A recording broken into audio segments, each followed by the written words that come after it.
को electrical wiring में कितना समझ आ रहा है? इसी का जो इंडोर टू आउटडोर का वायरिंग करना हो तो हम लोग लाइन को कहाँ से इन करें, कहाँ से आउट करें, ये बात समझ में आ रहा है। कंप्रेसर का चेकिंग करना, कंप्रेसर को कैसे चेक करेंगे, ब्लोअर एसीपीजी मोटर जो हम लोग का इसके अंदर लगा हुआ है उसको कैसे कैसे करेंगे, आपको जो बाहर में कंडेंसर फैन मोटर लगा हुआ है उसको कैसे चेक करेंगे, ये सारा समझ में आ रहा है जी। यहाँ पे जो कैपेसिटर है उसको कैसे चेक करेंगे, कैपेसिटर को अभी चेक कैसे करेंगे ये समझ में आया जी। ठीक। अभी हम लोग कंप्रेसर का टर्मिनल को आपको बताना है कि कौन सा टर्मिनल किसके लिए है, ठीक है। अब थोड़ा ये बताइए कि इस जो कंप्रेसर है उसका टर्मिनल कौन सा क्या है, इलेक्ट्रिकल टर्मिनल हम लोग निकला हुआ है उसमें से कौन सा क्या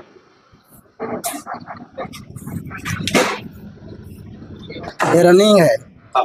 और एक कॉमन है और ये स्टार्टिंग है। अच्छा तीन है, हाँ तीन हम लोग का रनिंग, स्टार्टिंग और कॉमन, ये तीन वायर यूज किया जाता है, ठीक है। चलिए अब एक दूसरा स्टूडेंट से पूछते हैं कि इसको क्या कितना समझ में आया, थोड़ा बढ़ जाइए आप, थोड़ा उठा कीजिए, आप बढ़िएगा। अभी देखिए हम लोग का ये पंखा का जो कनेक्शन कैसे करेंगे और पंखा में कितने तार निकला हुआ है। सर पंखा में 4 निकला हुआ है, एगो अर्थिंग का एक्स्ट्रा है, एक कॉमन है सर, एक स्टार्टिंग एक रनिंग, एक स्टार्टिंग और एक रनिंग। अभी स्टार्टिंग रनिंग और कॉमन आप इसको चेक करना हो तो आपको आता है, आता है सर, आप उसको चेक किसके जरिए कीजिएगा, मल्टीमीटर से। मल्टीमीटर के जरिए आप उसको चेक कीजिए। मल्टीमीटर का कौन सा मोड पे लगाना आपको, सर बीप मोड में, बीप मोड पे लगा के उसको चेक करना यस सर, है ना। यस सर, अब कैसे चेक करना है वो भी पता है आपको। हाँ सर तो पता। अभी जो इलेक्ट्रिकल का वायरिंग क्लास आपको एसी पीसीबी से आपको आउटडोर में हुआ है वो आपको कितना समझ में आया।